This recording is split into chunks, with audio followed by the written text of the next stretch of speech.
بسم اللہ الرحمن الرحیم۔ السلام علیکم ناظرین، کیسے ہیں آپ سب؟ امید ہے آپ سب خیریت سے ہوں گے۔ آج ہم پڑھیں گے انشاءاللہ سورہ بقرہ کی تفسیر کا 30واں رکوع۔ تو چلیے شروع کرتے ہیں۔ بسم اللہ الرحمن الرحیم۔ قرآن کی آیت ہے وَإِذَا طَلَّقْتُمُ النِّسَاءَ فَبَلَغْنَ أَجَلَهُنَّ فَلَا تَعْضُلُوهُنَّ أَن يَنكِحْنَ أَزْوَاجَهُنَّ إِذَا تَرَاضَوْا بَيْنَهُم بِالْمَعْرُوفِ۔ اور جب تم عورتوں کو طلاق دے چکو اور ان کی عدت پوری ہو جائے تو ان کو دوسرے شوہروں کے ساتھ جب وہ آپس میں جائز طور پر راضی ہو جائیں نکاح کرنے سے مت روکو۔ ذَلِكَ يُوعَظُ بِهِ مَن كَانَ مِنكُمْ يُؤْمِنُ بِاللَّهِ وَالْيَوْمِ الْآخِرِ۔ اس حکم سے اس شخص کو نصیحت کی جاتی ہے جو تم میں سے خدا اور روز آخرت پر یقین رکھتا ہے، یہ تمہارے لیے نہایت خوب اور پاکیزگی کی بات ہے۔ ذالکم ازکی لکم واطہر، یہ تمہارے لیے خوب اور پاکیزگی کی بات ہے۔ واللہ یعلم وانتم لا تعلمون، اور خدا جانتا ہے اور تم نہیں جانتے۔ یہ جو آیت ہے کہ جب تم عورتوں کو طلاق دے دو تو وہ کسی اور سے اگر نکاح کرنا چاہیں تو ان کو مت روکو، تو یہ اس آیت میں ایک شان نزول ہے کہ حضرت معقل بن یسار رضی اللہ تعالیٰ عنہ سے روایت کیا ہے کہ انہوں نے اپنی بہن کی مسلمان میں سے ایک شخص کے ساتھ شادی کر دی۔ ان کی بہن اس کے پاس تھی، اس نے ان کو ایک طلاق رجعی دے دی اور پھر رجوع نہ کیا،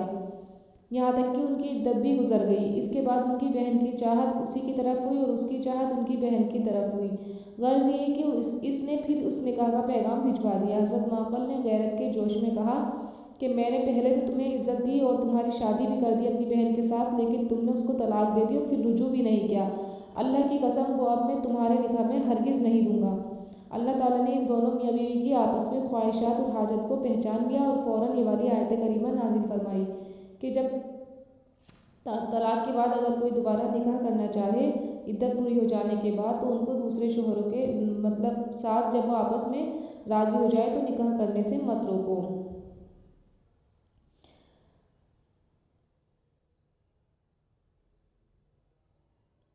اور آگے والی جو آیت ہے کہ وَإِذَا تَرَاضَوْا بَيْنَهُم بِالْمَعْرُوفِ، کہ آپس میں اللہ سے ڈرتے رہو، کہ مطلب اگر اللہ تعالیٰ کوئی حکم نازل فرما رہا ہے تو اس کو مان کر چلو اور اپنی مت چلاؤ، کیونکہ یہ اللہ کے احکام ہیں اور یہ اللہ تعالیٰ نے جو قانون اور اصول نازل فرما دیے ہیں وہی کرو، اپنی طرف سے مت باتیں بناؤ، یہی تمہارے لیے اچھائی ہے، اسی میں تمہاری بھلائی ہے اور تم اللہ تعالیٰ جانتا ہے تم نہیں جانتے مصلحت کو۔ آگے والی آیت ہے والوالدات یرضعن اولادہن حولین کاملین لمن اراد ان یتم الرضاعہ، اور مائیں اپنے بچوں کو پورے 2 سال تک دودھ پلائیں، یہ حکم اس شخص کے لیے ہے جو پوری مدت تک دودھ پلوانا چاہتا ہے۔ وعلی المولود لہ رزقہن وکسوتہن بالمعروف،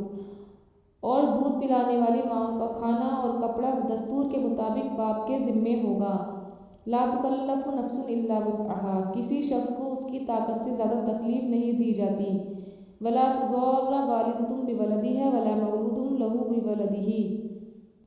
نہ تو ماں کو اس کے بچے کے سبب نقصان پہنچایا جائے گا اور نہ باپ کو اس کے اولاد کی وجہ سے نقصان پہنچایا جائے گا۔ وعلی الوارث مثل ذلک، اور اسی طرح نان نفقہ بچے کے وارث کے ذمے ہے۔ فإن أرادا فصالا عن تراض منهما وتشاور فلا جناح علیہما، اور اگر دونوں ماں باپ آپس کی رضامندی اور صلاح سے بچے کا دودھ چھڑانا چاہیں تو ان پر کوئی گناہ نہیں۔ وإن أردتم أن تسترضعوا أولادكم فلا جناح علیکم، اور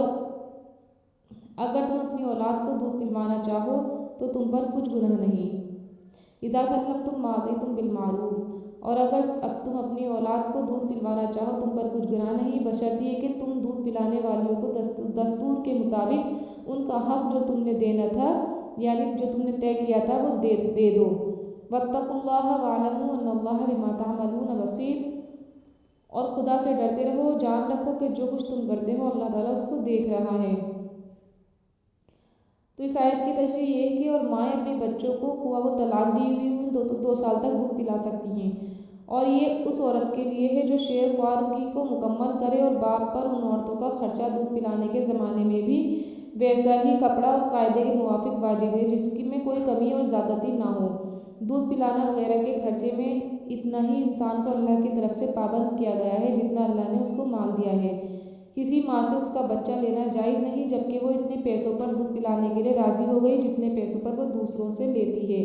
اور نہ باپ کے ذمے بچے کو ڈالا جائے گا کہ جبکہ بچہ اپنی ماں کو پہچان لے اور کسی دوسری عورت کا دودھ نہ پیے، اور باپ یا بچے کا وارث جب بچے کا باپ نہ ہو تو اسی طرح بچے کا خرچہ اور تکلیف نہ پہنچانا واجب ہے جیسا کہ باپ پر تھا۔ یعنی کہ اگر باپ نہ ہو تو اس کا جو خرچہ ہے بچے کا،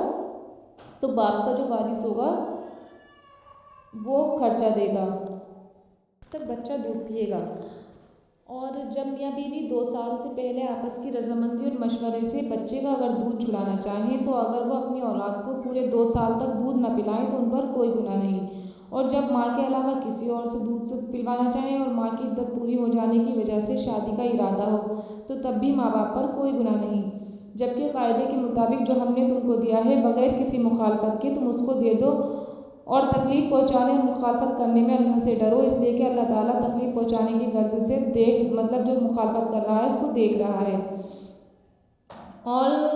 تم لوگوں میں جو حضرات مر جائیں اس کے بعد اپنی عورتیں چھوڑ جائیں تو وہ عورتیں 4 مہینے اور 10 دن تک عدت کریں گی، جب ان کی عدت پوری ہو جائے تو شادی کے لیے بناؤ سنگھار کرنا درست ہے، اور میت کے وارثوں کو ان عورتوں کے چھوڑنے میں کوئی گناہ نہیں، کیونکہ اب عدت گزر جانے کے بعد ان کا پہلے خاوند سے تعلق نہیں رہا۔ اور یاد رکھو اللہ تعالیٰ سب کچھ خوب جانتا ہے، اچھائی اور برائی جو تم کرتے ہو۔ آگے والی آیت ہے وَلَا جُنَاحَ عَلَيْكُمْ فِي مَا عَرَّضْتُمْ بِهِ مِنْ خِطْبَةِ النِّسَاءِ أَوْ أَكْنَنْتُمْ فِي أَنفُسِكُمْ، اگر تم کنائے کی باتوں میں عورتوں کو نکاح کا پیغام بھیجو یا نکاح کی خواہش کو اپنے دلوں میں چھپا کر رکھو تو تم پر کوئی گناہ نہیں۔ عَلِمَ اللَّهُ أَنَّكُمْ سَتَذْكُرُونَهُنَّ وَلَكِنْ لَا تُوَاعِدُوهُنَّ سِرًّا إِلَّا أَن تَقُولُوا قَوْلًا مَّعْرُوفًا، خدا کو معلوم ہے کہ تم ان سے نکاح کا ذکر کرو گے مگر ایام عدت میں اس کے سوا کہ دستور کے مطابق کوئی بات کہہ دو، پوشیدہ طور پر ان سے قول و قرار نہ کرنا، یعنی چھپ کر ان سے وعدے مت کرنا۔ وَلَا تَعْزِمُوا عُقْدَةَ النِّكَاحِ حَتَّىٰ يَبْلُغَ الْكِتَابُ أَجَلَهُ، اور جب تک عدت پوری نہ ہو جائے نکاح کا پختہ ارادہ نہ کرنا۔ وَاعْلَمُوا أَنَّ اللَّهَ يَعْلَمُ مَا فِي أَنفُسِكُمْ فَاحْذَرُوهُ، اور جان رکھو جو کچھ تمہارے دلوں میں ہے خدا کو سب معلوم ہے، تم اس سے ڈرتے رہو۔ وَاعْلَمُوا أَنَّ اللَّهَ غَفُورٌ حَلِيمٌ، اور جان رکھو خدا بخشنے والا اور حلم والا ہے۔ اور اس کی تفسیر یہ ہے کہ جن عورتوں کے شوہر انتقال کر چکے ہوں ابھی ان کی عدت پوری نہیں ہوئی تو ان کو نکاح کا پیغام دینے میں کوئی حرج نہیں کہ عدت گزر جانے کے بعد اس سے شادی کر لیں۔ اشارتاً اس سے کہا جائے کہ اگر اللہ تعالیٰ ہم دونوں کو حلال طریقے پر اکٹھا کر دے تو کتنا اچھا ہو، یا اپنے دلوں میں اس چیز کو پوشیدہ رکھو، یعنی کہ چھپا کر رکھو کہ ہماری شادی ہو جاتی ہے، ہم آپس میں رشتہ طے کر کے شادی کر لیتے تو اس میں کوئی گناہ نہیں، لیکن آپس میں تم وعدہ اور قول و قرار نہ کرو، یعنی کہ بالکل خاموشی سے یا چھپ کر دنیا والوں سے تم نکاح کا وعدہ نہ کرو، بلکہ ہلکا سا اشارہ دینا یا پھر اپنے دل میں اس کو چھپا کر رکھنا یہ جائز ہے۔ تو اللہ تعالیٰ سب جانتا ہے جو تم دلوں میں سوچتے ہو، جو تم چھپاتے ہو، جو تم ظاہر کرتے ہو، تو اللہ تعالیٰ کو سب معلوم ہے۔ اور جب تک عدت نہ گزر جائے نکاح کا پختہ ارادہ بھی نہ کرو، کیونکہ اللہ تعالیٰ کو تمہارے دلوں کی خبر ہے کہ تم اپنی باتوں میں سے کس بات کو پورا کرتے ہو اور کس کو نہیں کرتے ہو، اور وعدہ خلافی سے ڈرتے رہو، اور جو وعدہ خلافی سے توبہ کرے اللہ اس کو معاف کرنے والے ہیں اور وہ حلیم ہیں۔ تو یہ تو آپ کو تفصیل اسی میں سمجھ میں آ گئی ہوگی کہ اس میں بالکل ظاہر اور صاف صاف بتایا ہے اللہ تعالیٰ نے کہ جن عورتوں کے شوہر انتقال کر گئے ہوں تو ان کی عدت اگر پوری نہیں ہوئی تو ان کو نکاح کا پیغام دینے میں کوئی حرج نہیں، ٹھیک ہے، اور لیکن آپس میں خاموشی سے قول و قرار کرنا یہ جائز نہیں ہے، بلکہ اشارتاً اگر کہہ دو تو وہ جائز ہے، اور جب تک عدت پوری نہ ہو جائے پختہ ارادہ بھی نہ کرو، اور جب عدت اس کی پوری ہو جائے تو نکاح کا پیغام بھجوا دو اور نکاح کر لو، یہ ثواب کا اور نیکی کا کام ہے، اس میں کوئی گناہ نہیں۔ تو امید ہے آپ کو آج کی تفسیر سمجھ میں آ گئی ہوگی۔ آج کی تفسیر بس اتنی ہی، اور دعا میں یاد رکھنا۔ السلام علیکم۔